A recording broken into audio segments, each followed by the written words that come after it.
U.S. now, tying their hands. And here's the issue: is if we're just signing some sort of paltry, 16 billion here, 14 billion there, war-specific aid, that requires us, because we're then responsible for what happens, to then second-guess decisions they're making, which then tie their hands. They don't need a backseat driver. They don't need an armchair quarterback. What they need is the diplomatic cover so that the UN or anybody else doesn't wrongfully come in and call with their self-defense genocide, which is what you're actually starting to see happen today. And so I said this initially, that this was better for Israel and better for the United States if we focus on giving them the diplomatic support they need to defend themselves, as they have the right to do, because what Hamas did was wrong, it was immoral, it was subhuman, it was medieval. And Israel has an absolute right to defend itself in the same way that we do if that ever happened, God forbid, in this country. But we have to support their right to do it, and that's the strongest form of support we can provide, rather than some half-hearted, half in, half out, but then tie their hands, when in fact they can absolutely get that job done. So my phone call with Bibi is, you know what? You smoke the terrorists on your southern border, and we're going to smoke the terrorists on our southern border. And we support each other's right to do it without the UN or anybody else getting in our way. And so that's how I'm going to leave. Got to be strong enough to protect your kindness. But don't just virtue signal and, pass some sort of window dressing bill and say, oh, we did it. No, got to get to the root cause. And we're a better ally for our allies when we also are looking after our interests here at home. Those two things go together. What hope does the rest of the world have if the shining city on a hill no longer still shines?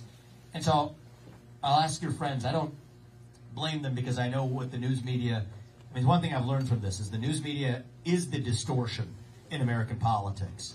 They're force-feeding even one narrative of this GOP primary that they've adopted. Well, you know what? They don't get to decide. You do. We do. That's what the Iowa Caucus is about. It's about this. Between us here, there's no social media algorithms in the air. There's no TV screens between us, except maybe for those in the back. You guys able to hear us back there? Yep. Going pretty deep. Okay, I'll talk. If you people come on in, we got people going in the back, and so if they can pack it in, that'd be great. But what I will tell you is this: I want to also address the question about, embedded in there maybe, about faith, which is, my faith is what leads me to this journey. Actually, I'm Hindu, a little different than the traditional faith background of people who run for U.S. president. But I was raised and abide and live by the same Judeo-Christian values that this nation was founded on.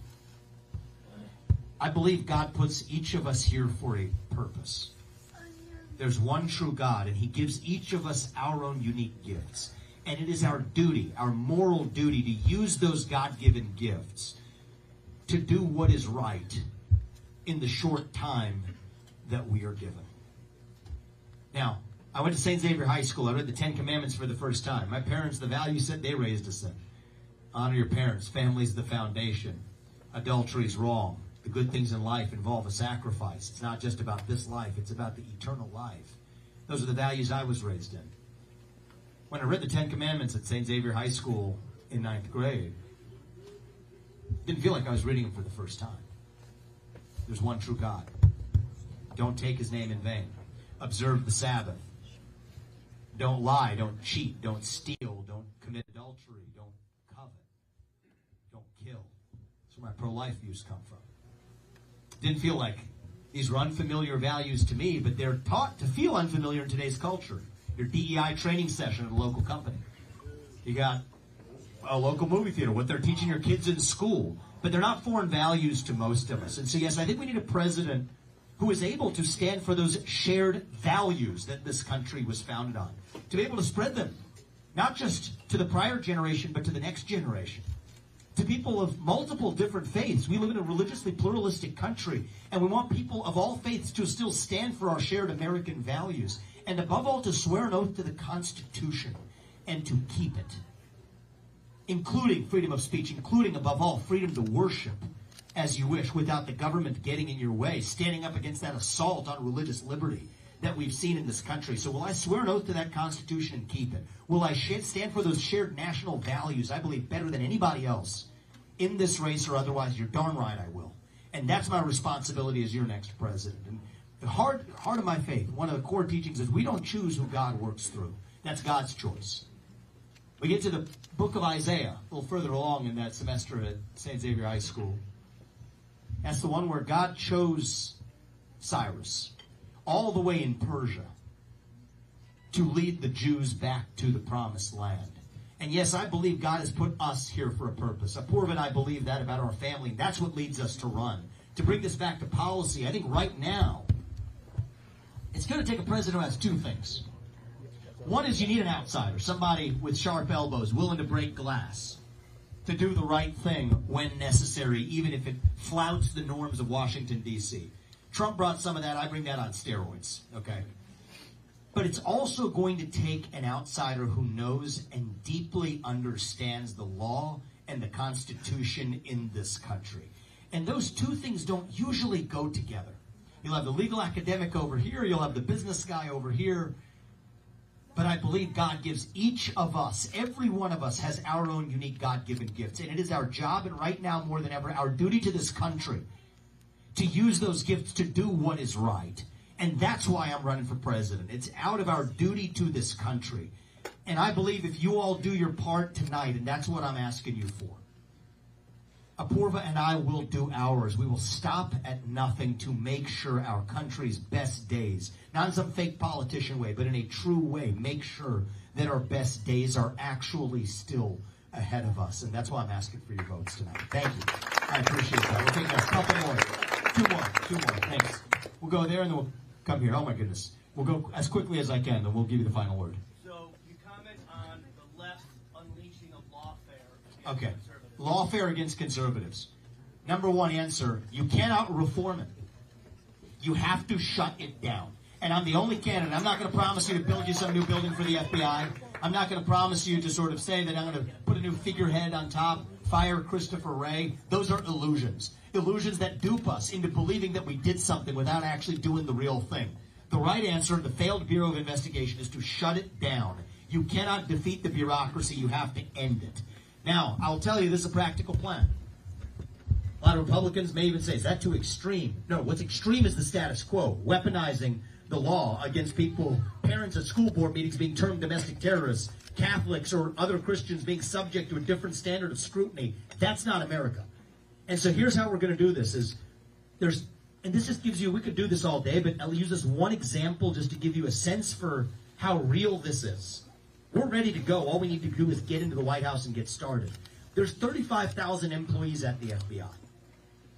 20,000 of them are back office bureaucrats at the J. Edgar Hoover building, for God's sakes, in Washington, D.C. We're going to send them packing, find honest work. 15,000 of them are cops, investigative agents, many of whom are good people whom we need.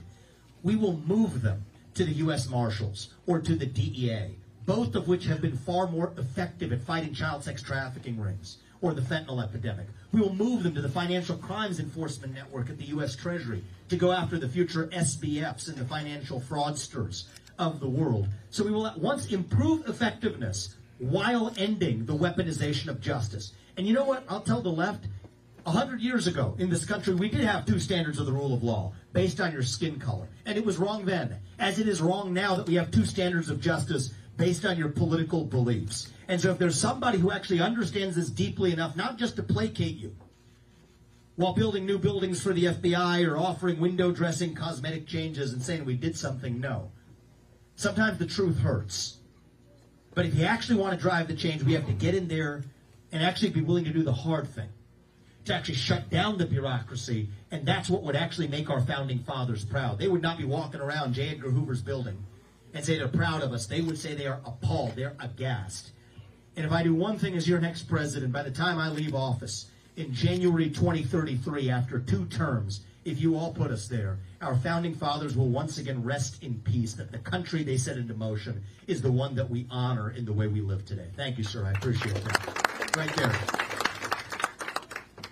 Sir, And we'll come to you, sir, right after that.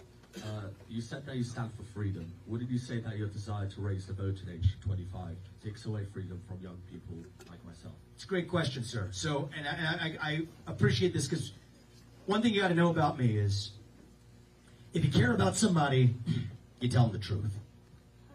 If you care about yourself, you tell them what they want to hear. I don't tell people what they want to hear at times. The truth hurts. I'll give you one more of that right after I answer this question, even within this race as it relates to tomorrow. But I'll answer this one first.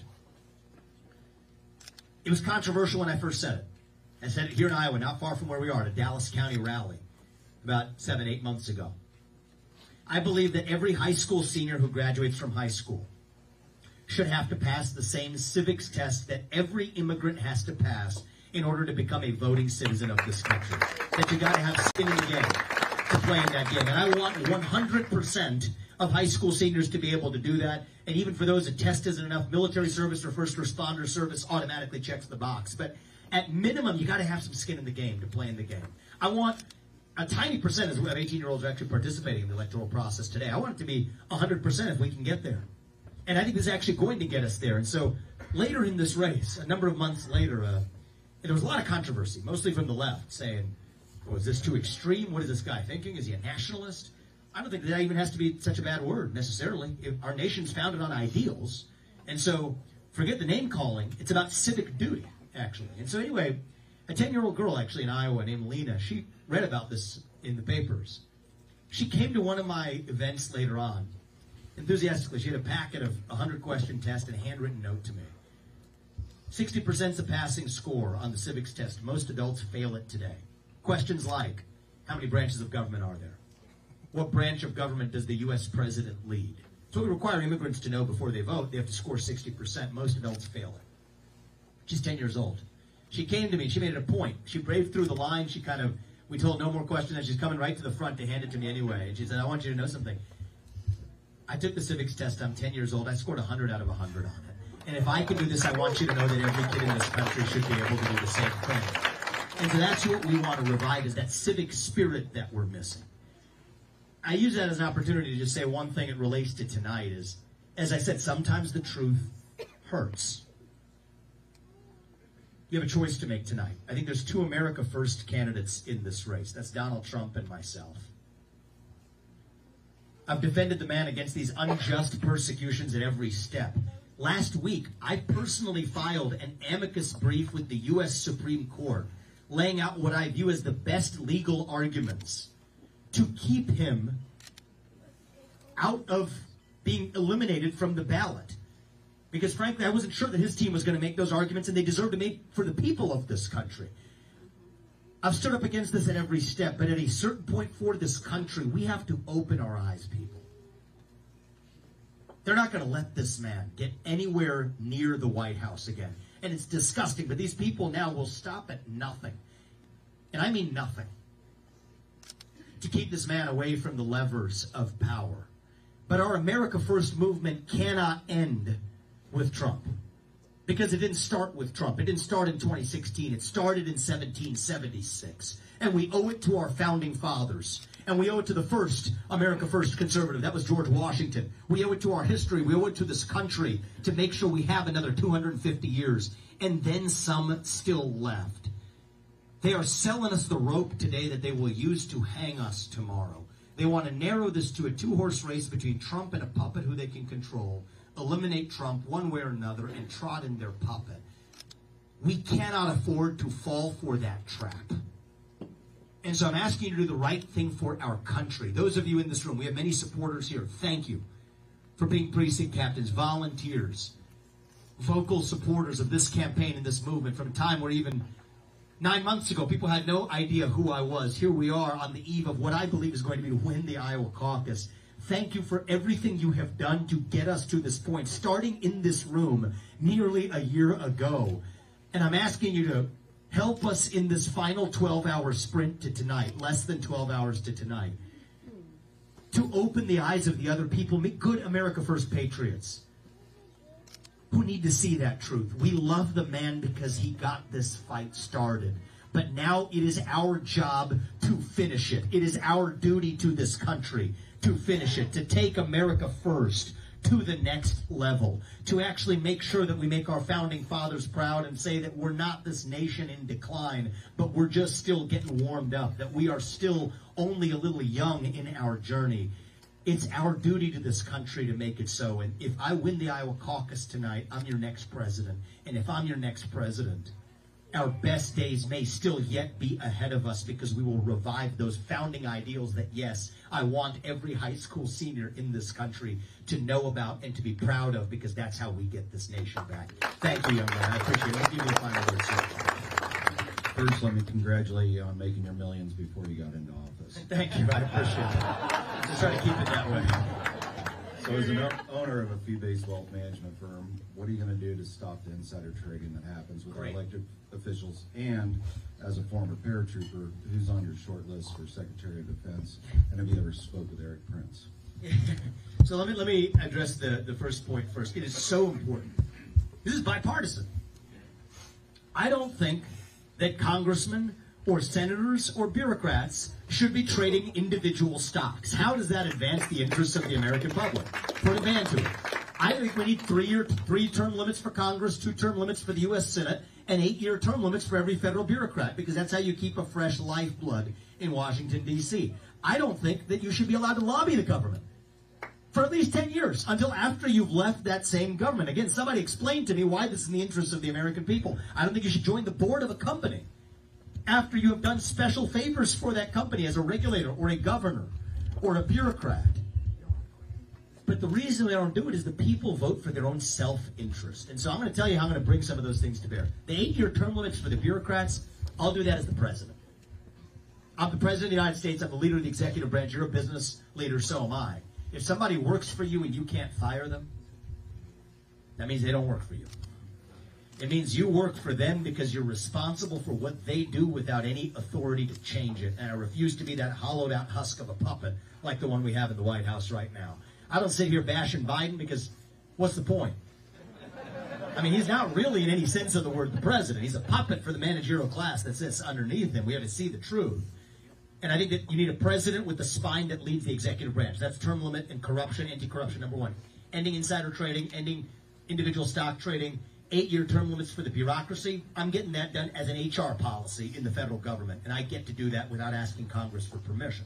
Now let's move to Congress. Now we got a bit of a dilemma here. The very people that you need to vote for term limits, the very people you need to vote for bans on their own insider trading, the very people you need to vote for bans on lobbying after they leave the government are the people who would be disadvantaged by it. And you need about 75% of them for certain things like term limits. I'm a businessman. I believe working within the incentives that people already have. I don't always love those incentives, but I'm going to be the first person to get this done. And it's a shock to me I'm the first person to propose it. And here's how I'm certain we're going to get it done. I know these people. I know how they operate. We will tell them, okay, here's the deal. Here's the bill. And if you're not voting for it, fine. Here's the final deal we'll make. We will grandfather you in. Right? We'll cut you in. That's the way these people have always operated. That's the very problem we're supposed to solve. And the irony is, to get to the solution, you actually still have to cut them in on it. And so you tell them that we will grandfather you in, but whoever comes after you won't have their hands tied in the same way.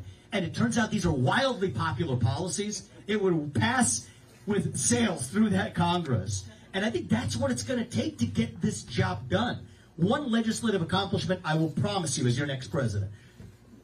I don't usually make legislative promises, but the promises I make are through the executive branch that I could keep. Shutting down the bureaucracy, firing 75% of bureaucrats. As your next president, as commander-in-chief, moving our troops to the southern border, ending birthright citizenship for the kids of illegal migrants, 8-year term limits for the bureaucracy. All of that I'm getting done without asking Congress for permission or for forgiveness. I don't make many promises that are dependent on Congress, but there's one I am confident we will deliver to you, and it may be the most important one of all. And I'll deliver it before the first midterm election after I take over. It is also to secure our elections in this country. We will pass this through and make this the law of the land with single-day voting on Election Day as a national holiday with paper ballots, government-issued voter ID to match the voter file, and yes, English as the sole language that appears on a ballot. That will unite this country, it will secure our elections, and then you bring and end the rest of that rot along with it. We're well on our way to reviving this country once again. And so I'm asking you all tonight, on a cold day, to do your part.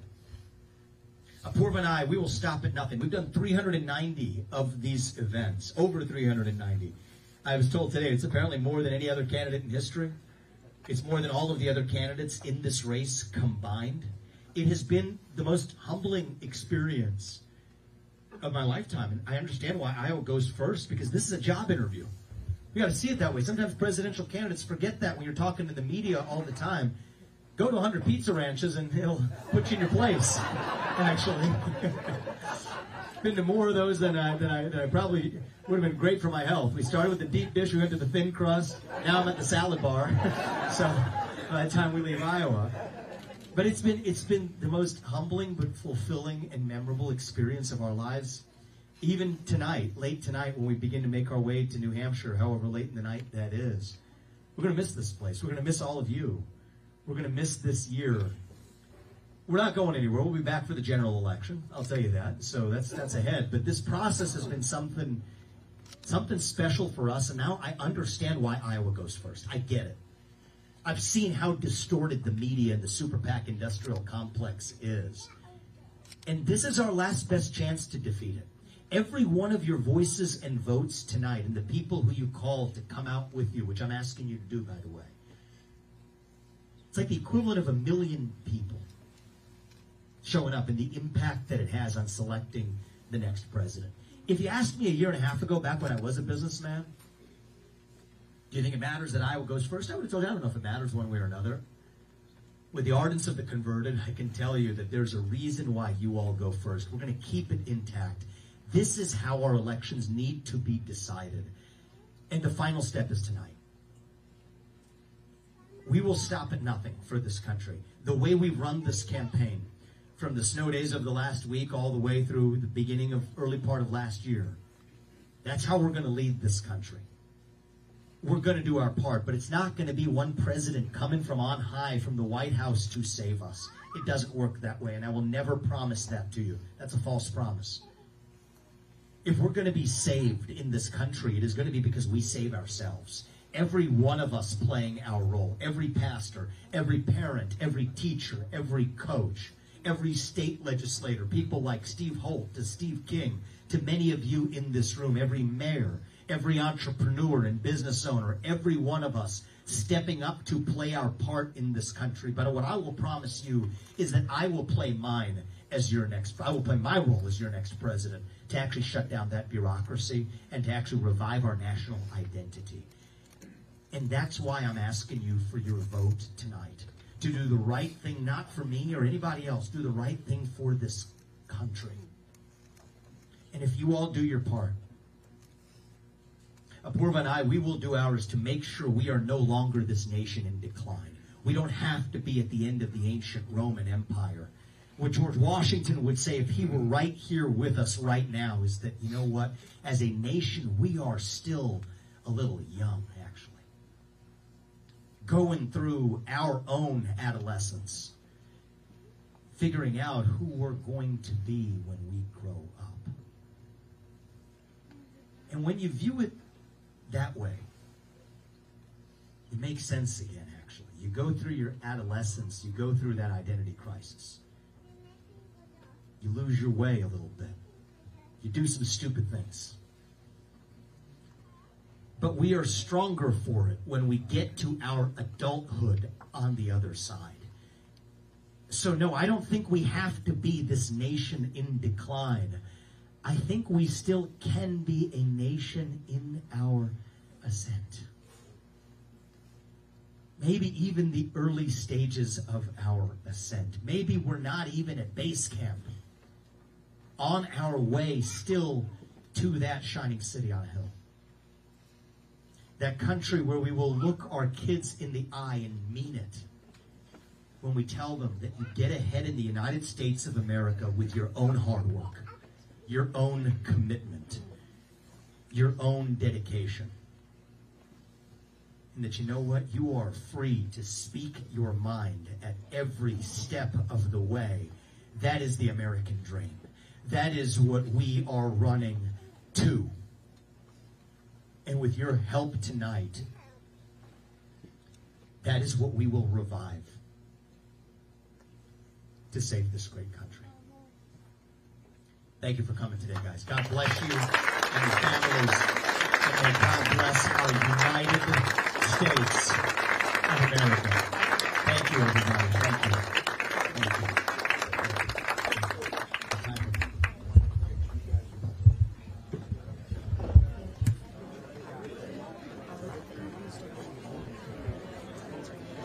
Hey guys, thanks for coming out. We've got a jet here real quick to our next event, but get out, bring your friends, bring your neighbors, bring your family. We're going to shock the world tonight.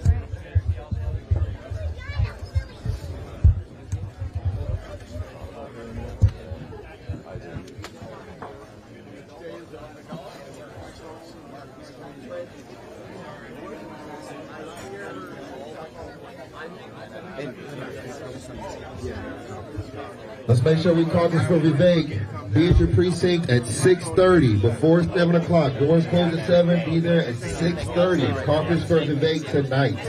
Thank you.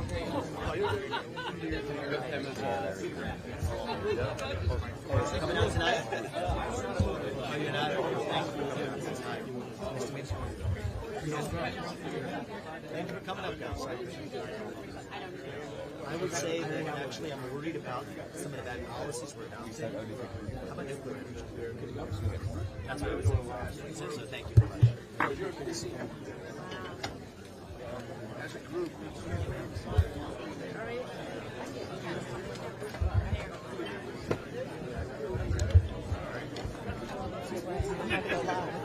Oh, sorry.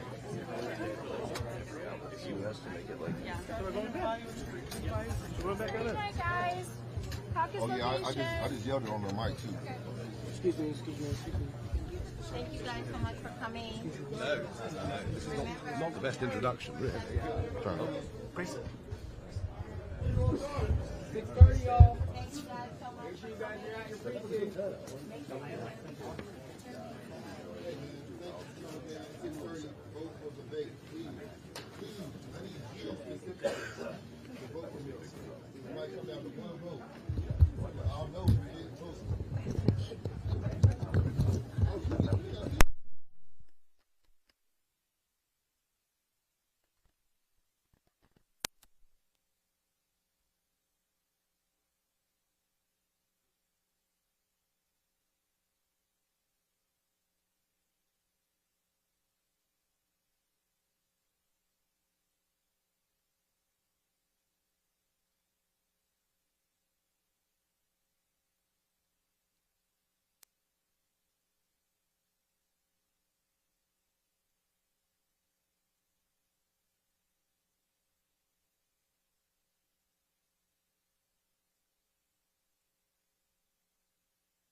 Check 1 2 3.